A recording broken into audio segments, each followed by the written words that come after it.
I'm going to Okay, start doing we that. are going live. Do you want me to open the policies?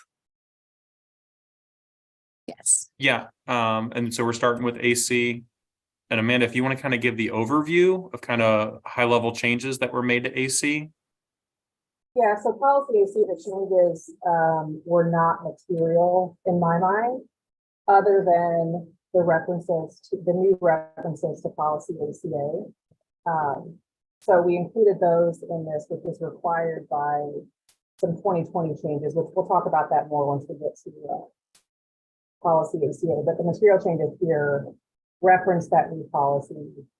There are changes just to make sure we're consistent with other board policies. So particular terms and references like complaint versus grievance, and just other changes that make it consistent with other policies, the way they're drafted, and particular words that are used. But the changes to this particular policy are not material, other than what I've shared already.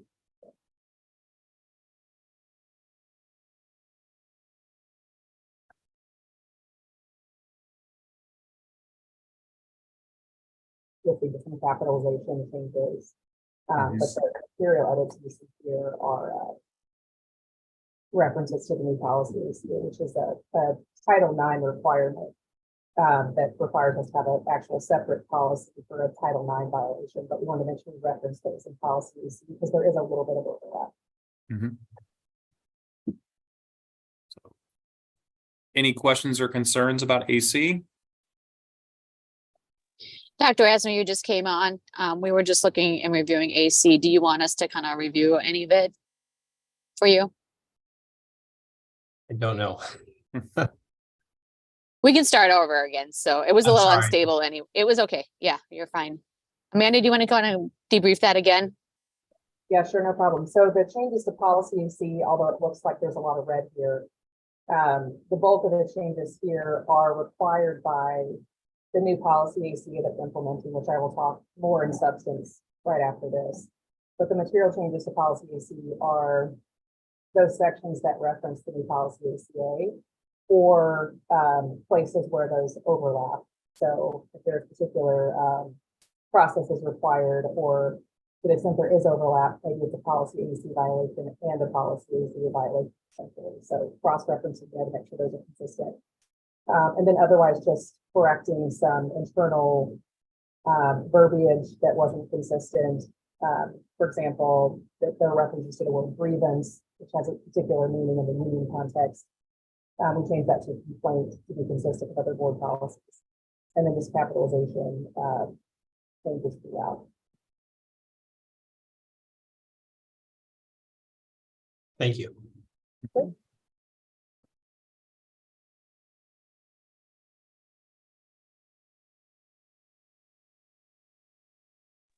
Then are we good to move to ACA? Sounds good. Which this is the brand new policy. So Yeah, so I would assume most people would have questions or thoughts about this one in particular, but this was prompted by some regulatory changes in 2020. There has always been a Title IX complaint process requirement that requires schools to obviously receive and handle complaints in a timely manner, and there were certain procedures that we needed to follow for allegation of a Title IX violation. But due to some regulatory changes in 2020 from Trump, there were some material changes in, I would say probably the largest of these is in kind of the process for a Title IX investigation. So the particular policy ACA that we now proposed is pulled from MSBA's recommended policy. And the changes that we made to policy ACA, to the MSBA recommended policies were fairly minimal to comply with district terminology and cross-reference appropriately to district policies and such. But the bulk of the new policy ACA is essentially required. So I think the biggest change really is the process requirements And just very generally, the requirement to house this in a different path. So if there is a Title IX allegation, Title IX violation asserted, it could be a violation of policy AC, but to the extent it overlaps and bumps into Title IX, the more stringent investigation requirements are required.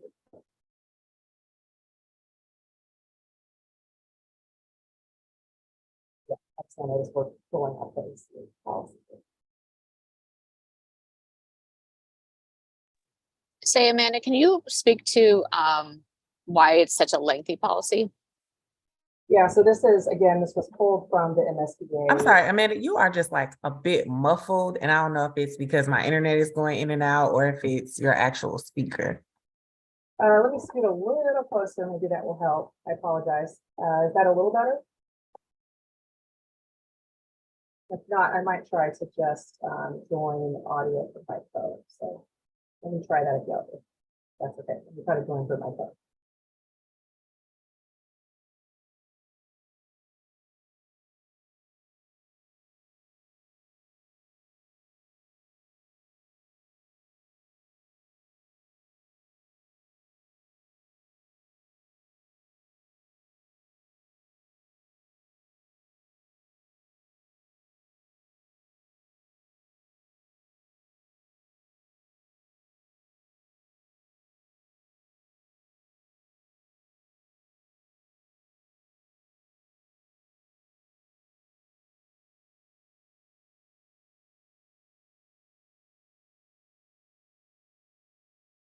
All right, we'll try again. Is that better?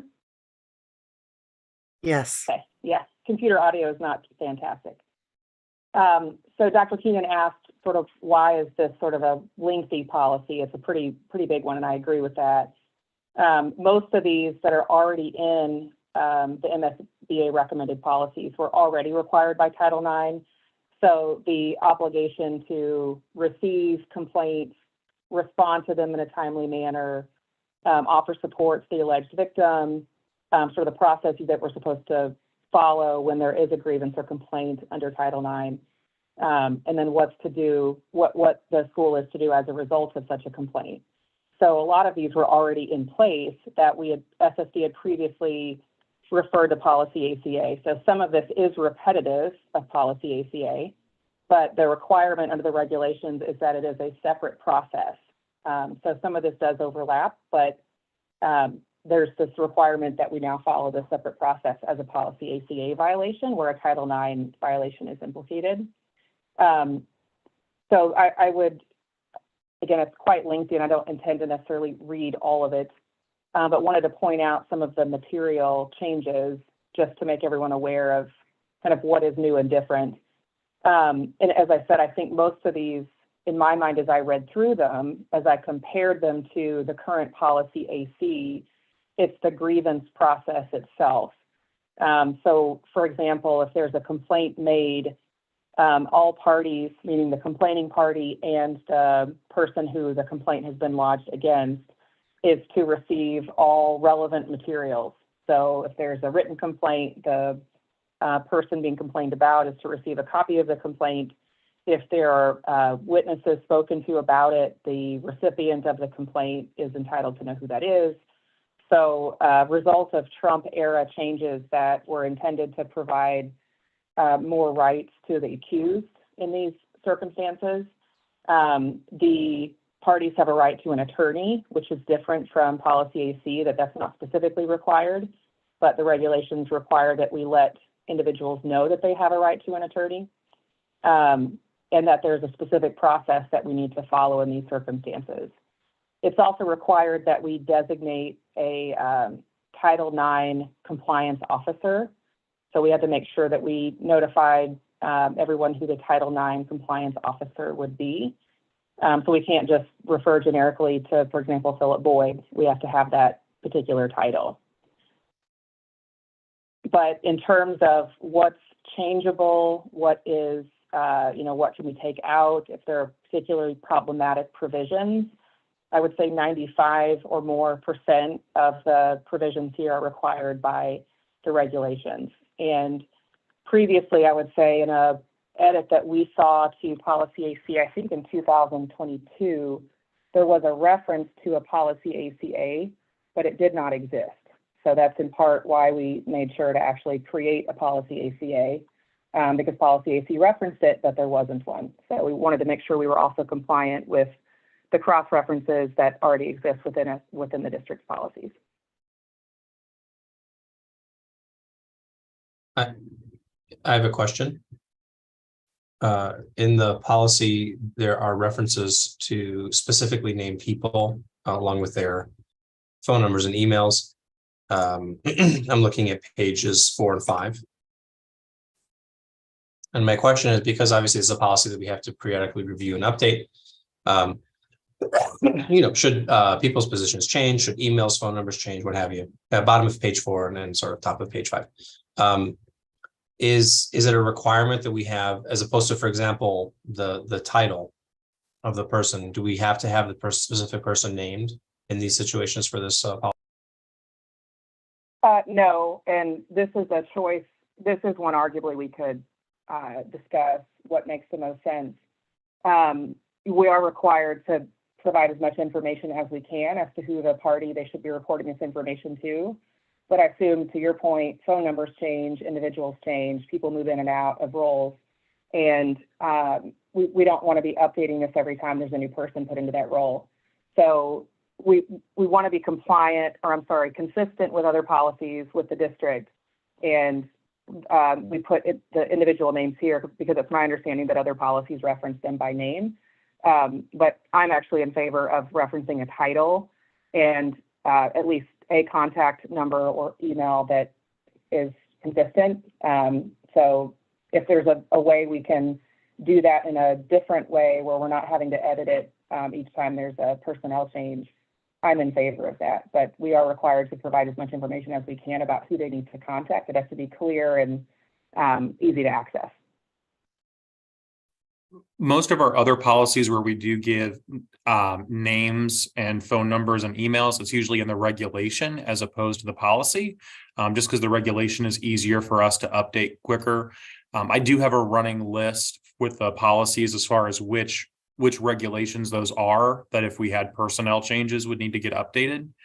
But almost all of them, they're really just, the only people we have listed in policies are Chief People Culture Officer and Director of Compliance as most of it. I think we have one health policy where our Director of Nursing is listed. But those are the only folks who are listed in policy currently. And it's all in the regulations that are a little bit easier to change. Yeah, so in that circumstance, I would favor a title and contact info, especially if the phone number is a district phone number that likely wouldn't change. But if there's a way that we could keep that number consistent, if there is, people moving in and out of particular roles, whether it's an admin or something. But the point is to make sure it's clear to the complaining party and to anyone else who's been accused who they should be contacting. And I would favor a process that wouldn't require changes every time there's a personnel change. So to Kevin's point, if there's a way we could cross-reference and just include a title, I would be in favor of that. All right. And Amanda, would we also be able to have this policy with the position, but I'm guessing we'll have to have a dedicated on our website. And that would have more information that we could update freely. So people can access that information about it. Yeah, good point. And we do have to specifically reference the Title IX coordinator here, the Title IX compliance officer. So in many circumstances, and I assume would be the case here, the person who we designate might have multiple roles. So as long as it is clear to the public, the students, the teachers, employees, et cetera, who that person is, and there isn't confusion as to who to contact. That's the important piece here.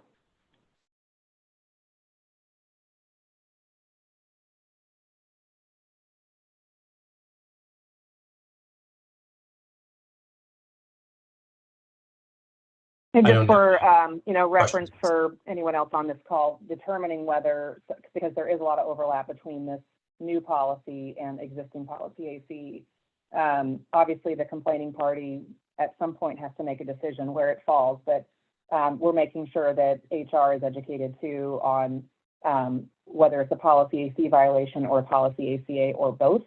And in those circumstances, they've reached out to legal counsel to help make that determination. So it can sometimes be a little confusing. Which policy do we follow? Where does this fall under? But we advise seeking legal counsel for each of those scenarios to make sure we get the process right. Because a policy ACA violation, the process for that is substantially different from a policy AC violation.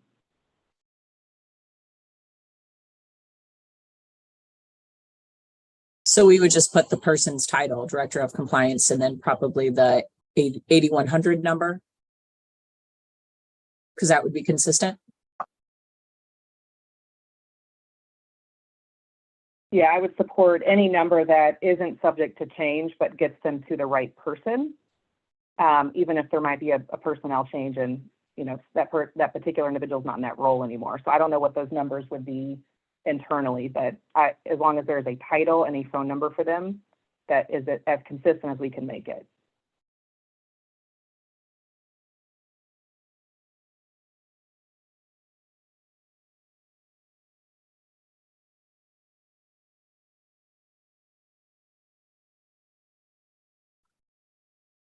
Anything else on ACA? No, can you all hear me? I apologize for getting on late. We got a little traffic coming back from Springfield.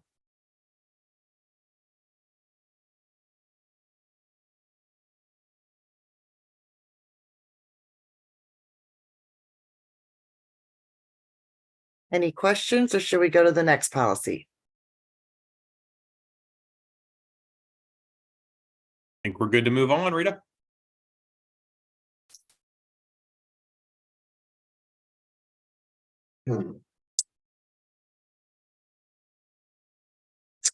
BBBA was a policy that I worked on. It's board members' qualifications. This just had minor updates based on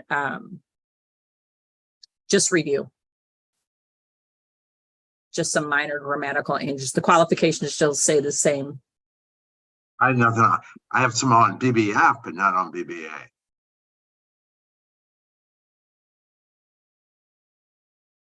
I did not have any questions about this policy.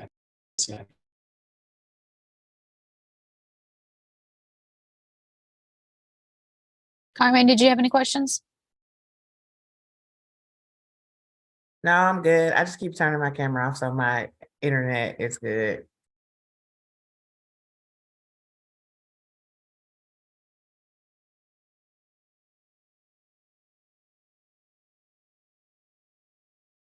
Now, BBF, Dr. Cuneo did have a lot of updates and changes based on what we received from MSBA.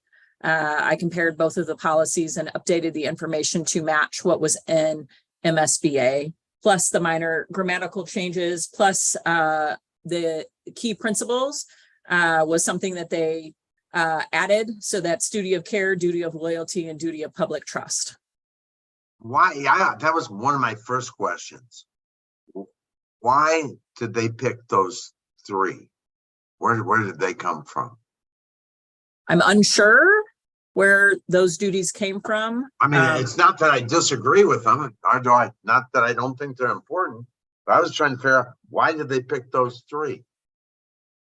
I think care, loyalty, and trust are initiatives that are happening in this state that those are terms that are used often.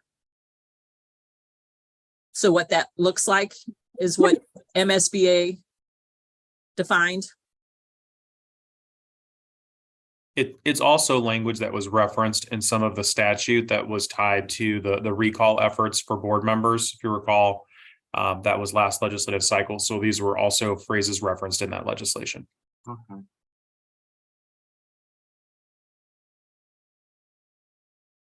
But it's, yeah, unless I am wrong, and please, somebody correct me. I thought the only way that you can actually get rid of a board member is if they miss 3 in a row. I mean, otherwise, it's extremely hard to censor anybody. Yeah, that's my understanding.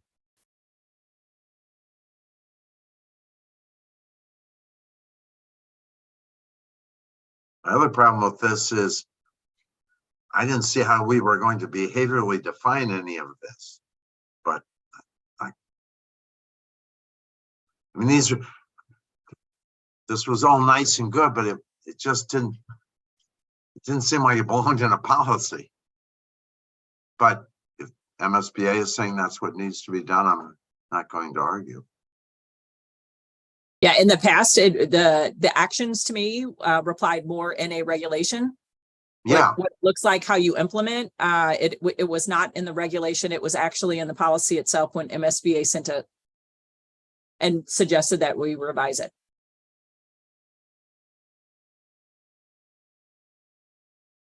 the only other one that I had on this is that if we do accept this, and I'm going to recommend this on another one, can we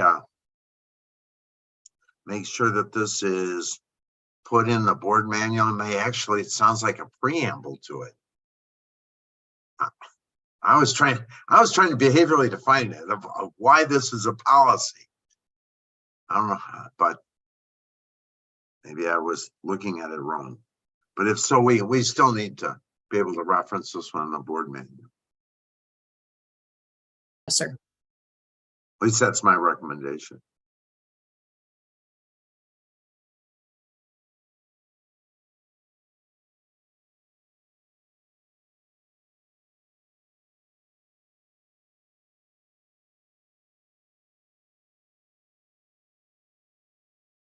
Other than that, I don't have anything else on this one.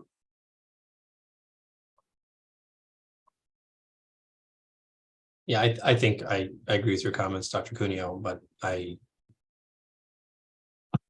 yeah, the question just becomes, what do we do?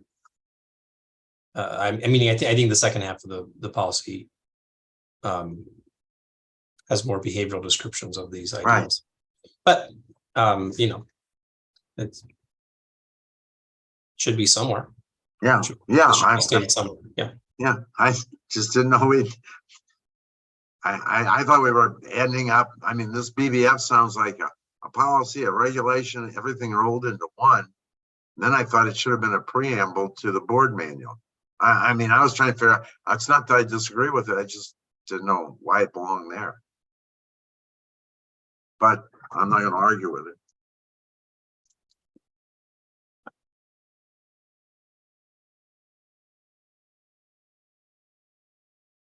Anything else on BBF? I don't have any more comments. All right, then. We're on to DBC, fund balance. All right.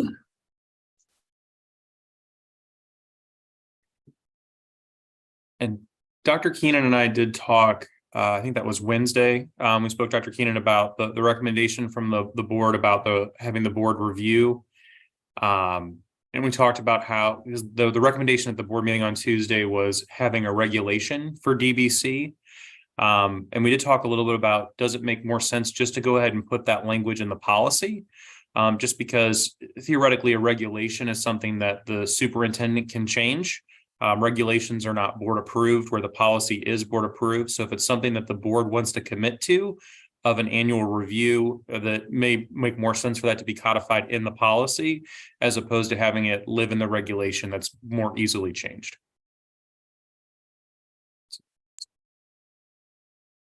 So the only issue I have with this is I think this was not what was presented to the board as a whole at the meeting. So in other words, I thought we had discussed and agreed at the open meeting. We did. Yes, we did. And then I talked to Dr. Cuneo and we were just talking about this. This is a discussion item for us to consider.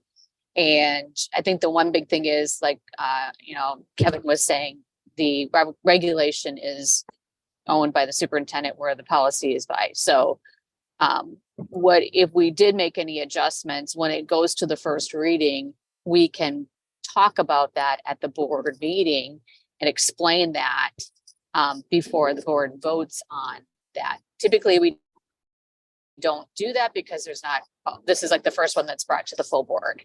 But I think that in order to keep this process moving, this is the consideration of the board members here. do they want us to go and put those 2 sentences into a regulation, or would we prefer to keep it in the policy and then review it every year when we open up our budgeting so that the board can set your own goals for what you want? And then also what we recommended in the board meeting was to give monthly financial statement updates. And to I Dr. thought we- Eisner's point, what was presented to the board, Amy should have what was presented in Deidre's presentation, because this was I can uploaded pull it to up. board docs before the board meeting.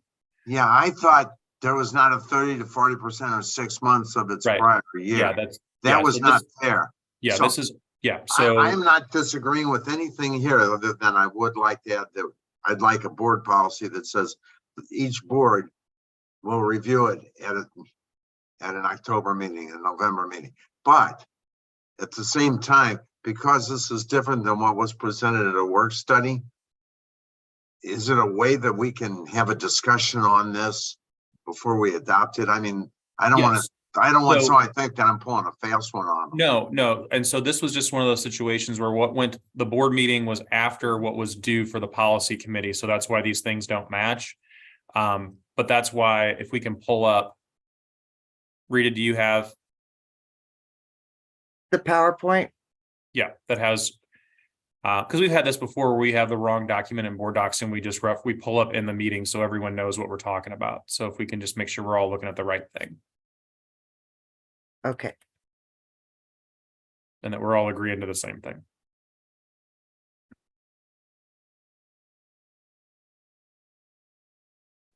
And I guess, once we pull that document up, what we could do is add in some additional language that we talked about at the board meeting. So that is going to stay consistent. So whether you guys make that recommendation, whether it isn't a regulation versus a policy, which is owned by the board, because the board does have the responsibility around the fund balance pieces. Mhm. So that was the only question. We talked about this prior to that. There was some other ideas about, the regulation, but that's the superintendent is the one that moves that forward versus the board. Yep. And so this is the one, Rita, that's it. So that one where you got page 1 and page 2. So, and just to make sure I'm clear on what we're discussing and potentially agreeing to today, we are discussing the revision that was presented at the open meeting, Yes, not what is uploaded to board docs right now. correct. That's correct. Meaning that the discussion here is the policy that will eventually be voted on by the board is one that does not specifically describe a fund balance goal. Okay.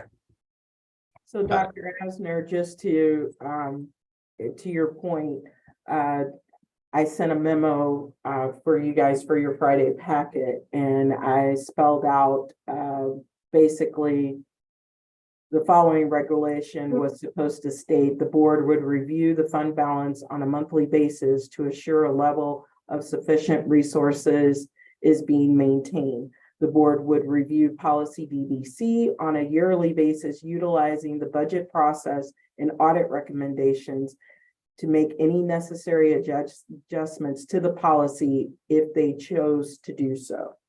So that's basically what we stated during the board meeting on Tuesday.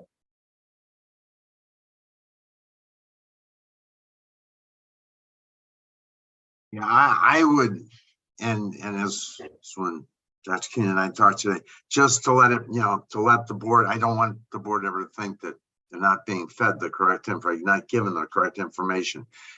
That different, as we got the memo from, or the email from Gary Mace, different places have percentages. Nobody has a percentage, is my understanding, and a month, and months. Nobody has both of them. Correct. Yeah. Most districts, Dr. Cuneo, have percentages, and like Dr. Keenan said during the board meeting, most districts their percentages are like 12 to 15% or 15 to 20. So they set their own percentages.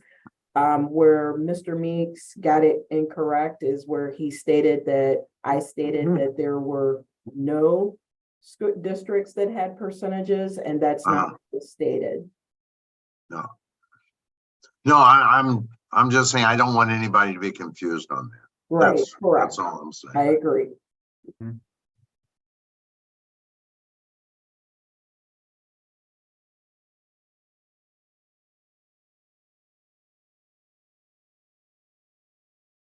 So basically, these 3 paragraphs here would be reduced if Kevin goes to the next page. To the verbiage that's here, plus the regulation, the 2 items that I just read earlier would be included as a regulation. Yeah, and Deidre, as I was suggesting, was do we put it as a regulation, or do we just go ahead and put it into policy since it's the board who wants to commit to it? So the proposal is to say that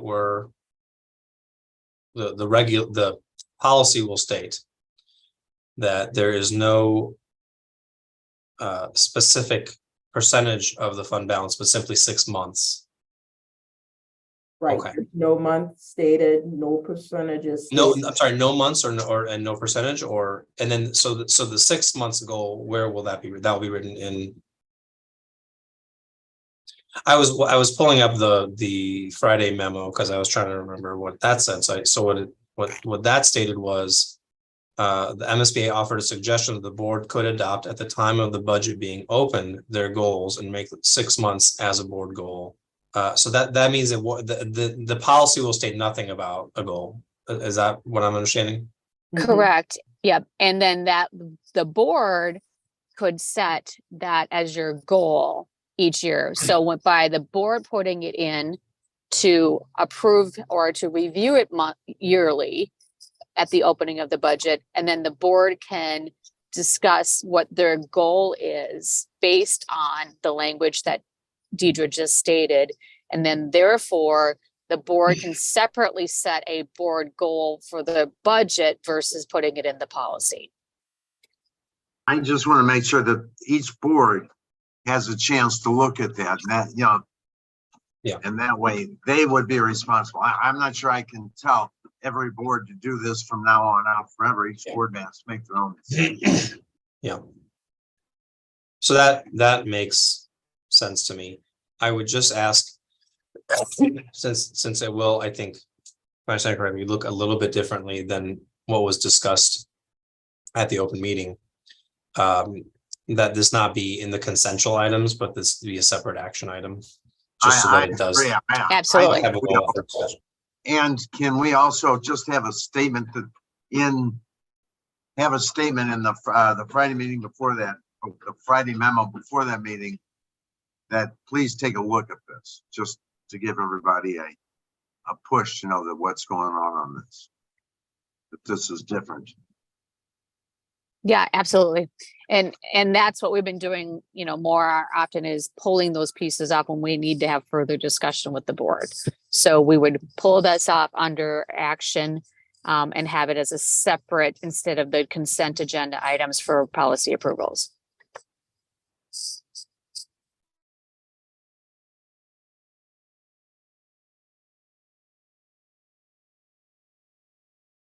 Anything else on DBC? I do not.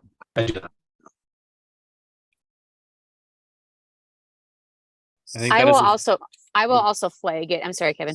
I'll also flag it, make sure that, highlight this and flag it for the Friday memo for our board to indicate that this was a slight change. Good. I was just saying, I think that DBC is going to be the only one that we flag, but if we do flag any others that we want to have as action items, I'm just noting that. So when they get submitted, Amy and Rita, those will be separate with their own memos. That sounds perfect. Okay, policy EF and the regulation for EF were mine, and this goes over the food service management with updates again from MSBA. Kevin, add this one onto the title because we actually have a title position in this one with the COO. updated. No names, but just the office itself that monitors. Discussed how we prioritize and collect meal charges. It also adds a non-discrimination, or updated the non-discrimination statement when it comes to both students, families, and staff.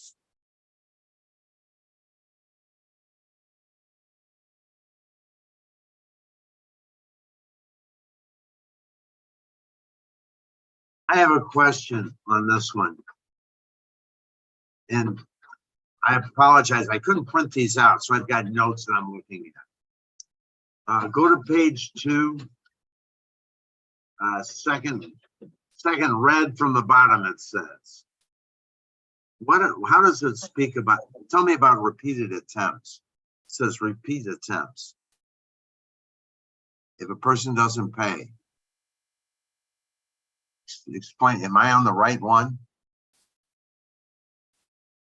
I don't see that in the policy. Is that the Is that about regulation? the regulation? I'm sorry, it's on the regulation.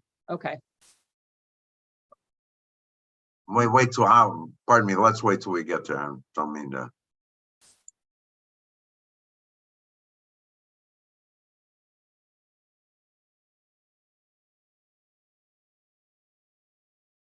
Was there anything on the policy?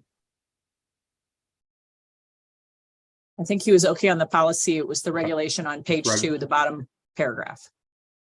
Number 2. No, I had nothing on the policy. So this section is after 5 meals, after you have acquired, after a person has acquired 5 unpaid meals. It's the manner in which a counselor or the designated person would attempt to collect the unpaid meals.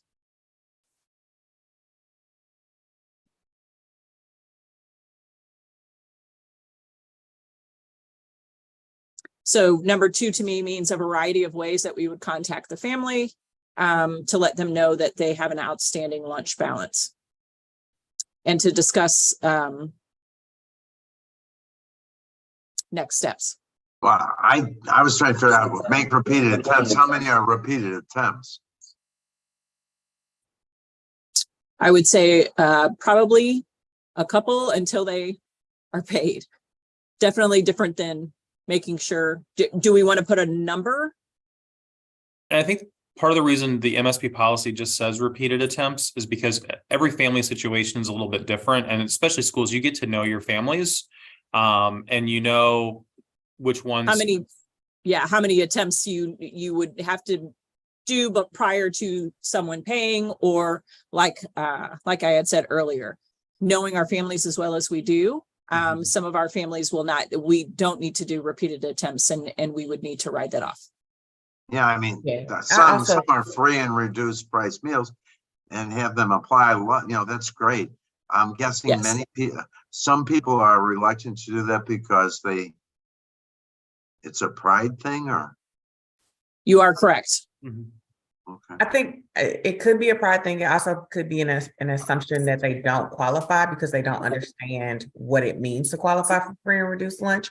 I've had to have that conversation with multiple families of like, you're making assumptions.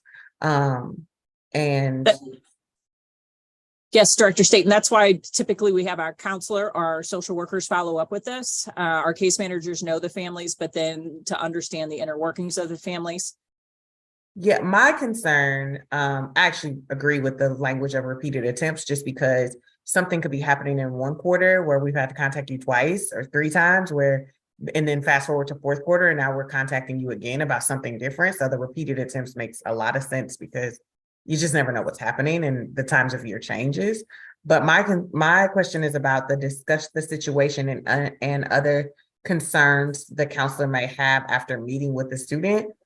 Okay, now that I'm reading it out, so it's like they will contact the families, they'll check in with the student, and after they check in with the student, if there are other concerns, this meal situation and those concerns will be addressed. Okay, it read at first like we're talking to the student about their lunch account, and that just doesn't seem appropriate.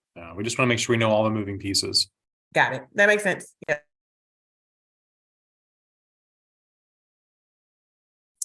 I'm gonna restart my modem, y'all, because my stuff is going in and out. I'll be right back. Any additional comments on the regulation? No.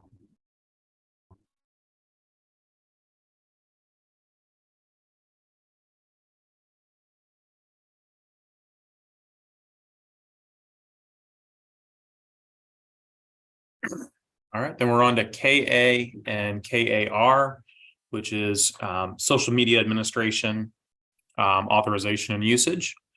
And so this is a revision. Most of the edits come from the communications department, just because it's been more than 5 years since this policy was last reviewed. Most of what's in here is just clarifying some process. There were some specific forms and documents that were referenced in the policy and regulation before. We pulled that stuff out and instead are just directing staff to the communications department, where then they will handle what the process looks like. And we also adjusted the language around titles of some of the social media channels we're using. And then in the regulation added some references to the difference of media and photo release process for the technical high schools versus the special education schools. That's about it.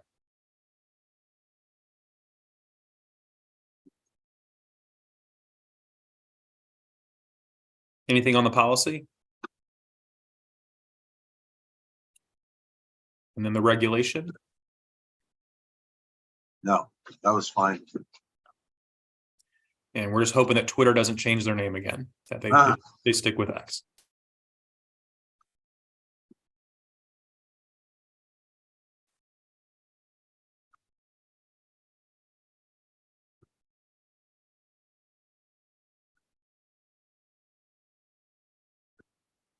Okay. Then KH, which is public gifts to schools. This one here just incorporated MSBA edits, which was really just the addition of one sentence, which was about in reference to gifts, that when we accept gifts, that they'll be reported to the Board of Education, and then that the donor will be officially thanked in the district's name. So that was just some new language that MSBA recommended including, so that the board's aware of what donations we're taking in. And then there was also just some minor grammatical edits, like there's a reference to CD-ROMs. I think just replacing that with technology in general. Not a lot of CD-ROMs are running around our buildings these days.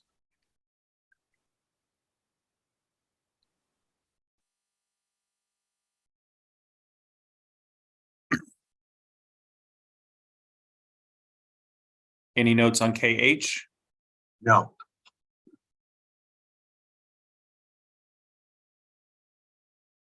I think KJ and KJR. very so. So this is a unique policy to the district. If you remember back in 2017, that's when crowdfunding became really common. And so we were running into a number of issues in the crowdfunding space where it was unclear whether or not something was a district fundraising effort or if it's teacher-led or parent group-led. So that's when we adopted policy KJ and then the corresponding regulation. My question on this was, how often does this occur anymore? At one time, it seemed that I happened a lot. It was rampant for a while. It has become dramatically smaller. Yeah, I don't hear much of it anymore. I'm only aware of maybe 1 or 2 cases in the last year where crowdfunding came into play.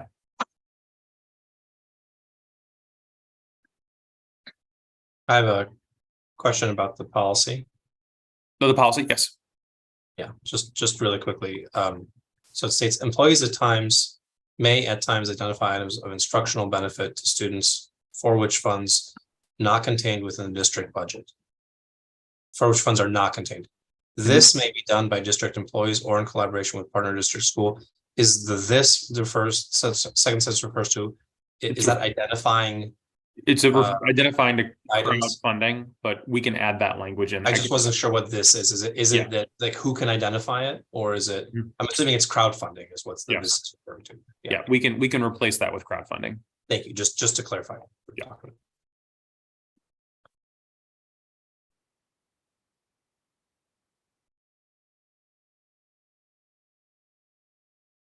And then in the regulation, just pulled over some language. This was from a policy from a district in Illinois where they just did a better job clarifying what it looks like to be crowdfunding on behalf of the district.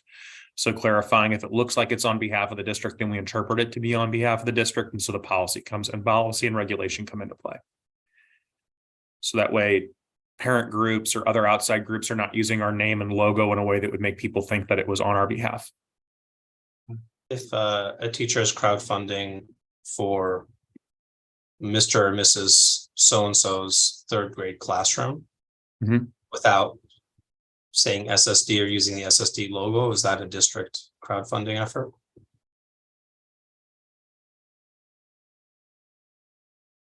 If it would uses imagery or language that would lead a reasonable person to believe that the district is associated with the campaign, then yes. Thank you. I was just curious. Yeah, I mean, at least to me, Dr. Asner, that feels like if they're referencing a classroom at a school, that feels like it's on behalf of the district. That, I mean, it definitely does to me. And Yeah. I was just wondering, yeah. And that's the reason why those couple sentences were added there to better clarify, because otherwise you did have some of those gray areas. Thank you.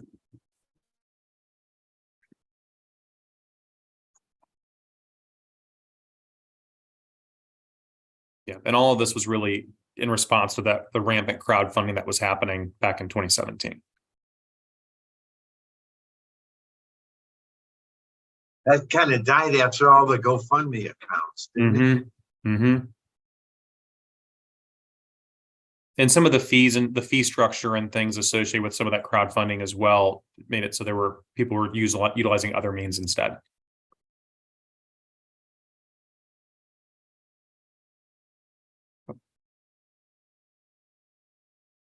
But we don't want to get rid of KJ just in case something happens and the winds change and then people go back to crowdfunding. Okay. With language, Kevin, could we put family members, comma, students and community members? Mm-hmm.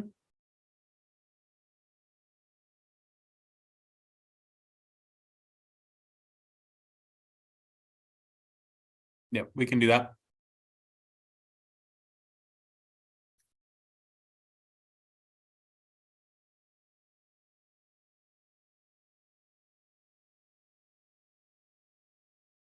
All right, anything else on KJR?